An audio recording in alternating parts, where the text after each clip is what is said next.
Hello! Happy Monday! This would be our first day back to school. And oh my gosh, my cat. I am so sad that we're not there.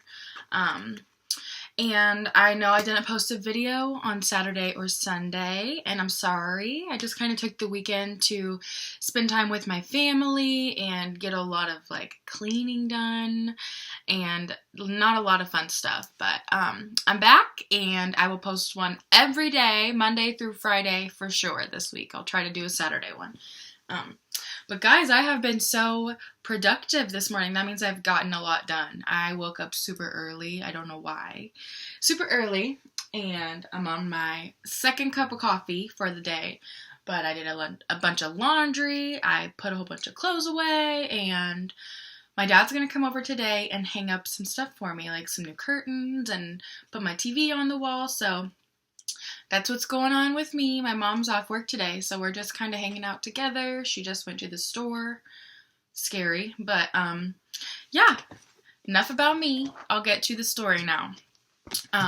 Really quick. Okay, I am so sorry if you can hear my cat. He is scratching something, and he's just being really wild. So, I'm pretty sure we left off with Via. If this is your first time with us, we are now in part 2 of the story, which means that Via, August's older sister, she's telling the story, and we've learned a little bit about how she feels and how she thinks about August and just how she gets kind of overshadowed by his needs. So I'm going to start on page 91, and this page is titled High School. So here we go. What I always loved most about middle school was that it was separate and different from home.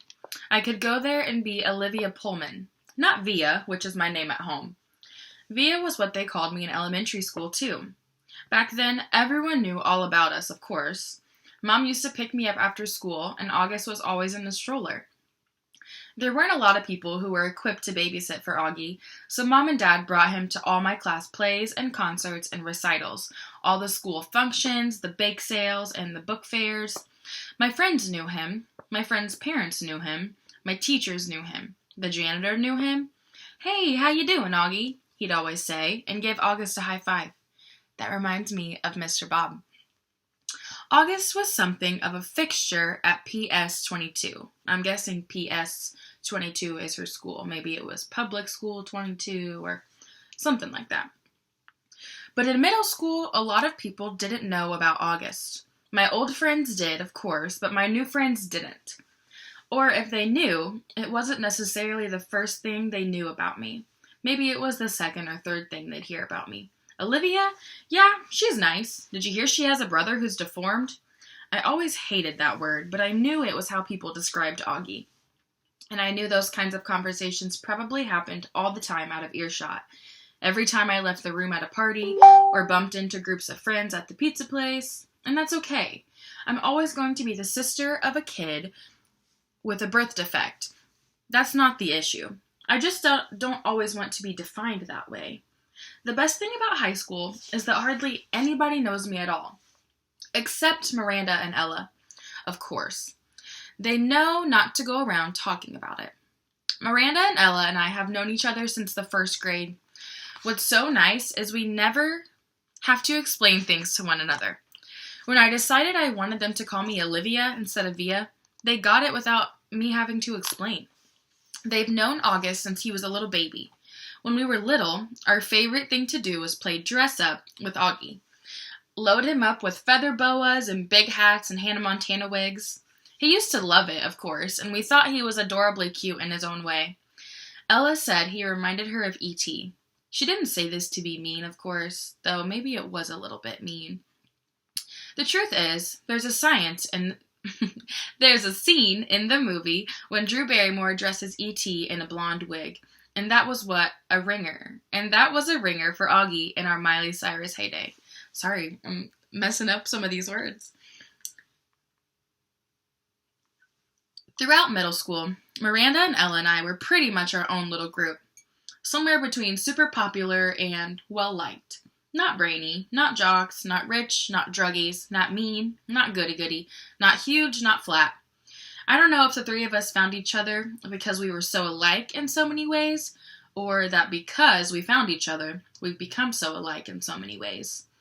We were so happy when we all got into Faulkner High School. It was such a long shot that all three of us would be accepted, especially when almost no one else from our middle school was. I remember how we screamed into our phones the day we got our acceptance letters. This is why I haven't understood what's been going on with us lately, now that we're actually in high school. It's nothing like how I thought it would be. Okay, page 93, this one's titled Major Tom. Out of the three of us, Miranda had almost always been the sweetest to August, hugging him and playing with him long after Ella and I had moved on to playing something else. Even as we got older, Miranda always made sure to try to include August in our conversations, ask him how he was doing, talk to him about Avatar or Star Wars or Bone or something she knew he liked. It was Miranda who had given Augie the astronaut helmet he wore practically every day of the year when he was 5 or 6. She would call him Major Tom, and they would sing Space Oddity by David Bowie together. It was their little thing. They knew all the words and would blast it on the iPad and sing the song out loud. Since Miranda's always been really good about calling us as soon as she got home from summer camp, I was a little surprised when I didn't hear from her. I even texted her, and she didn't reply. I figured maybe she had ended up staying in the camp longer now that she was a counselor. Maybe she met a cute guy. Then I realized from her Facebook wall that she'd actually been back home for a full 2 weeks. So I sent her an IM, and we chatted online a bit, but she didn't give me a reason for not calling, which I thought was bizarre. Miranda had always been a little flaky, so I figured that's all it was. We made plans to meet downtown, but then I had to cancel because we were driving out to visit Tata and Papa for the weekend. So I ended up not seeing either Miranda or Ella until the first day of school. And I have to admit, I was shocked. Miranda looked so different. Her hair was cut in this super cute bob that she dyed bright pink, of all things, and she was wearing a striped tube top that A, seemed way inappropriate for school, and B, was totally not her usual style. Miranda had always been such a prude about clothes, and here she was, all pink-haired and tube-topped. But it wasn't just the way she looked that was different. She was acting differently, too. I can't say she wasn't nice, because she was, but she seemed kind of distant, like I was a casual friend. It was the weirdest thing in the world. At lunch, the three of us sat together like we always used to, but the dynamics had shifted. It was obvious to me that Ella and Miranda had gotten together a few times during the summer. Without me, though, they never actually said that. I pretended not to be at all upset while we talked, though I could feel my face getting hot, my smile being fake. Although Ella wasn't as over the top as Miranda, I noticed a change in her style too. It's like they had talked to each other beforehand about redoing their image at the new school, but hadn't bothered to clue me in. I admit, I had always thought I was above this kind of typical teenage pettiness, but I felt a lump in my throat throughout lunch. My voice quivered as I said, "See you later," when the bell rang. So I want you to think really quickly. It says, I felt a lump in my throat throughout lunch. Why would she have a lump in her throat? I know we say that, or we read that sometimes in stories, or we hear people say, I had a lump in my throat. And then the next little clue is, my voice quivered as I said, "See you later," when the bell rang. So she has a lump in her throat, and her voice was kind of shaky and quivery. Why do you think that is? What do you think was about to happen for Via? I think she was about to cry. You can tell that her feelings are hurt because these are her two good friends, and clearly they spent some time together without Via before school started, and they have this new style, and they want to fit in at high school, and I don't know. I'm wondering why they didn't include Via. I don't know. Next page is page 95, titled After School. I hear we're driving you home today. It was Miranda in 8th period. She had just sat down at the desk right behind me. I had forgotten that Mom had called Miranda's mother the night before to ask if she could drive me home from school. You don't have to, I answered instinctively, casually. My mom can pick me up. I thought she had to pick Augie up or something. It turns out she can pick me up afterward. She just texted me, not a problem. Oh, okay. Thanks. It was all a lie on my part, but I couldn't see sitting in a car with the new Miranda. After school, I ducked into a restroom to avoid bumping into Miranda's mother outside. Half an hour later, I walked out of the school, ran the 3 blocks to the bus stop, hopped on the M86 to Central Park West, and took the subway home. Hey there, sweetie, Mom said the moment I stepped through the front door. How was your first day? I was starting to wonder where you guys were. Oh, we stopped for pizza. Incredible how easily a lie can slip through your lips. Because they didn't stop for pizza, right? She didn't go home with Miranda. Is Miranda not with you? She seemed surprised that Miranda wasn't right behind me. She went straight home. We have a lot of homework. On your first day? Yes, on our first day, I yelled, which completely surprised Mom. But before she could say anything, I said, School was fine. It's really big, though. These kids seem nice. I wanted to give her enough information so she wouldn't feel the need to ask me more. How was Augie's first day of school? Mom hesitated, her eyebrows still high up on her forehead from when I'd snapped at her the second earlier. Okay, she said, slowly, like she was letting out a breath. What do you mean, okay? I said. Was it good or bad? He said it was good. So why do you think it wasn't good? I didn't say it wasn't good. Jeez, Via, what is up with you? Just forget I asked anything at all, I answered and stormed dramatically into August's room and slammed the door. He was on his PlayStation and didn't even look up. I hated how zombified his video games made him. So, how was school? I said, scooching Daisy over so I could sit on his bed next to him. Fine, he answered, still not looking up from his game. Augie, I'm talking to you! I pulled the PlayStation out of his hands. Hey, he said angrily. How was school? I said fine, he yelled back, grabbing the PlayStation back from me. Were people nice to you? Yes. No one was mean? He put the PlayStation down and looked up at me as if I had just asked the dumbest question in the world. Why would people be mean? He said. It was the first time in his life that I heard him be sarcastic like that. I didn't think he had it in him. Page 97. I don't know how to say this. I'm going to try my best. The Padawan bites the dust, or the Padawan. Probably Padawan. Okay, 97. I'm not sure at what point that night Augie had cut his Padawan braid, or why that made me really mad. I had always found his obsession with everything Star Wars kind of geeky, and that braid in the back of his hair with its little beads was just awful.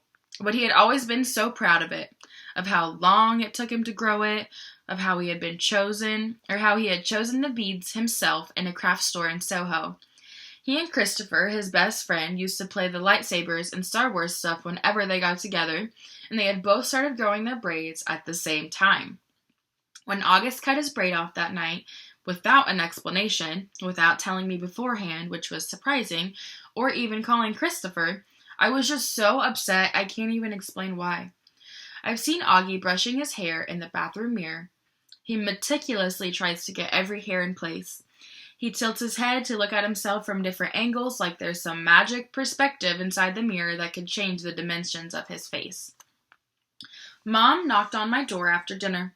She looked drained, and I realized that between me and Augie, today had been a tough day for her too. So, do you want to tell me what's up? She asked nicely, softly. Not now, okay? I answered. I was reading. I was tired. Maybe later I'd be telling her about Miranda, but not now. I'll check in before you go to bed, she said, and then she came over and kissed me on the top of my head. Can Daisy sleep with me tonight? Sure, I'll bring her in later. Don't forget to come back, I said as she left. I promise. But she didn't come back that night. Dad did. He told me Augie had had a bad first day and Mom was helping him through it. He asked me how my day had gone and I told him fine. He said he didn't believe me for a second and I told him Miranda and Ella were acting like jerks. I didn't mention how I took the subway home by myself, though. He said nothing tests friendships like high school, and then proceeded to poke fun at the fact that I was reading War and Peace. Not real fun, of course, since I'd heard him brag to people that he had a 15-year-old who was reading Tolstoy. But he liked to rib me about where I was in the book, in a war part or in a peace part, and if there was anything in there about Napoleon's days as a hip-hop dancer. It was silly stuff, but I'd always managed to make everyone laugh, and sometimes that's all you need to feel better. Don't be mad at Mom, he said as he bent down to give me a goodnight kiss. You know how much she worries about Augie. I know, I acknowledged. Want the light on or off? It's getting kind of late, he said, pausing by the light switch at the door. Can you bring Daisy in first? 2 seconds later, he came back with Daisy dangling in his arms, and he laid her down next to me on the bed. Good night, sweetheart, he said, kissing my forehead. He kissed Daisy on her forehead, too. Good night, girlie. Sweet dreams. So, I'm going to stop there because this video was already 16 minutes, but I feel a little sad for Via because, she wanted her mom to come back and, talk to her and maybe put her to bed, and she probably wanted to talk about how she was feeling about her 2 best friends that are not acting like her best friends anymore. And I feel really sad for her. I think in the previous chapters that I read, she was telling us that she feels like August gets put above her a lot. So we know August had a rough first day, right? But didn't Via also have a rough first day of school? So although August needs his mom, doesn't Via need her mom too? So I know Dad came in and he, checked on her and talked with her a little bit, but sometimes you just need your mom, you just want that person that is your safety to talk to and to make you feel better. So I'm feeling kind of sad for Via, and I don't know what's going to happen from here, but I'm really interested to see what happens at school and how things go with her friends, if she's going to stick up for herself and ask why they aren't including her. I don't know. I really don't know, but I know we can all relate to the feelings that she is having. So, thank you for listening. If you are watching this video, again, I miss you so much. I cannot wait until I can see you again. Comment if you want to. Tell me hi. Tell me what you're doing. Tell me what you thought about the parts that I read. So, I will be back tomorrow morning or afternoon. I'm not going to put a time frame on these anymore because I'm so all over the place with my schedule. I don't have a schedule, but I'm just all over the place. Some days I want to get up early. Some days I sleep in. Some days I don't know. But I'll be back tomorrow, Tuesday, to read some more of part 2 of Wonder. Bye, guys.